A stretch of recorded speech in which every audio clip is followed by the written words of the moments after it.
Jersey, and they were in the process of doing all of Pee Wee's Playhouse. They're known as Cheers on Wheels.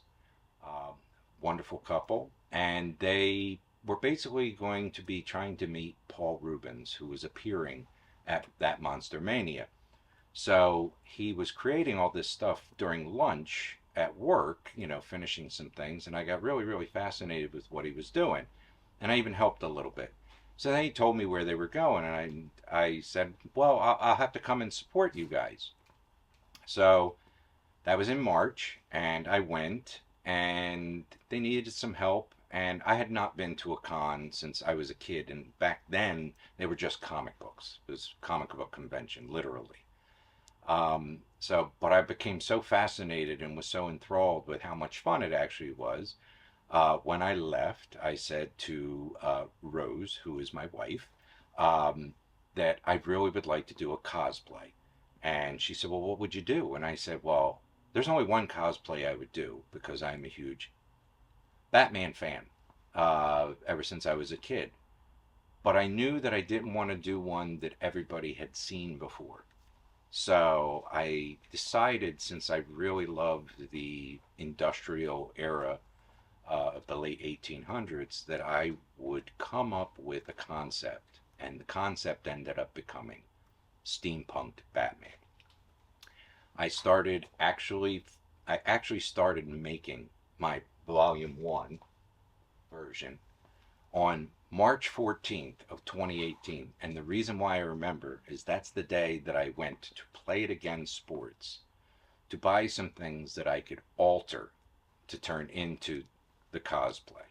And I actually have the receipt kicking around here someplace as a reminder as to when I actually started on this journey. Uh, as far as getting into the actual first con I went to, that was June 5th the same year, 2018, which was AmazeCon 6, which was Delaware County, Pennsylvania. And I debuted it 3 months later, basically.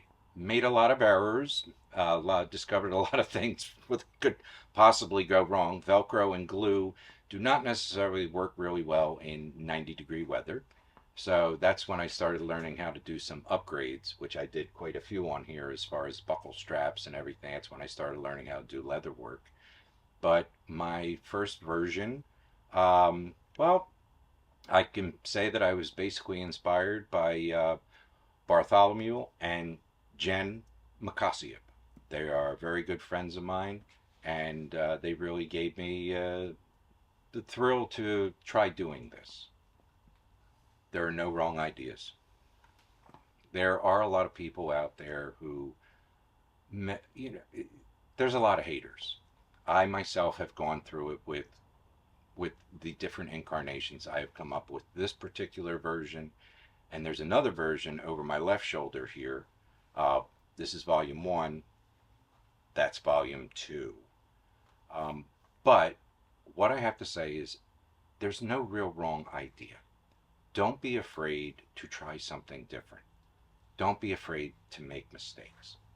Don't be afraid to try something, and if it doesn't work, don't necessarily throw it away and start over, but try to work with it.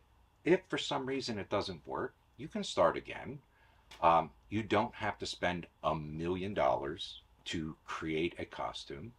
You can find things at Goodwill. You can find things at the dollar store. You can find things at your local hardware store.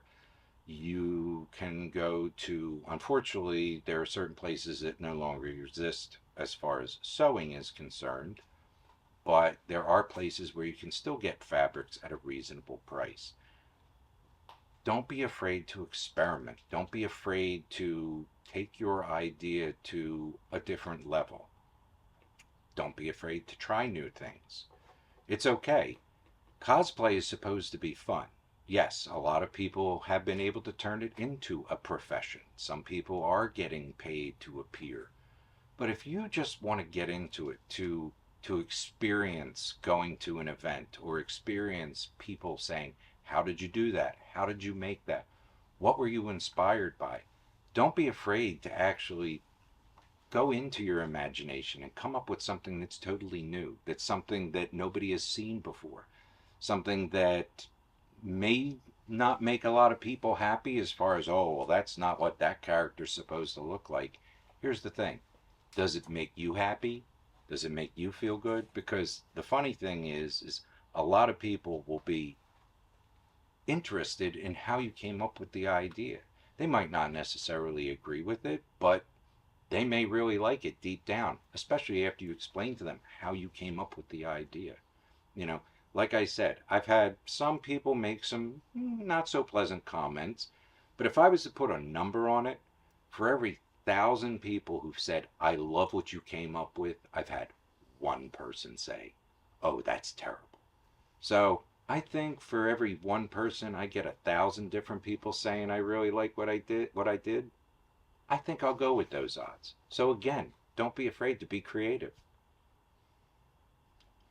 Well, as I mentioned, I am a professional artist. I started in the theater. My bachelor's is in stage production and mainly in scenic painting, large scale painting for the stage, for television and film. My MFA is in set design.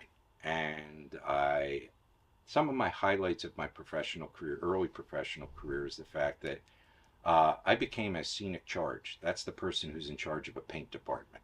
Basically, works directly with the designer, works with the staff to create.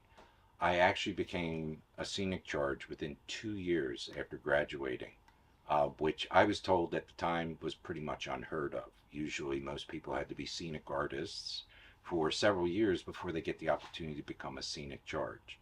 I was thrilled to death to find out that I'd actually gotten ahead of the curve. Um, I also did 3 set design productions when I worked at a theater near Boston, Massachusetts, which unfortunately the theater doesn't exist anymore. I'm a big fan of Shakespeare, so I got the opportunity to design a set for The Tempest, Romeo and Juliet, and Macbeth. Um, and I really loved the opportunity that I had. That was a highlight of my earlier career. Um, I ended up getting out of the theater. Um, it's a very long story, but basically I was working about 80 to 90 hours a week for the equivalent of 40-hour pay. And that's a little bit tiring on the body. So my dad, who is also a professional artist and a brilliant illustrator, was working at a stained glass studio in Berlin, New Jersey. And I was in between jobs, and he said, well, why don't you come and I'll teach you how to do stained glass windows. So I went there and I worked there for a couple of years, and I learned the trade, craft, and artistry of creating stained glass windows. Now, this particular uh, stained glass studio only made windows for synagogues. Um, and so I learned all kinds of things about Judaism and all of the important holidays, and I thought that was very, very fascinating. I ended up deciding I wanted to try maybe a different studio.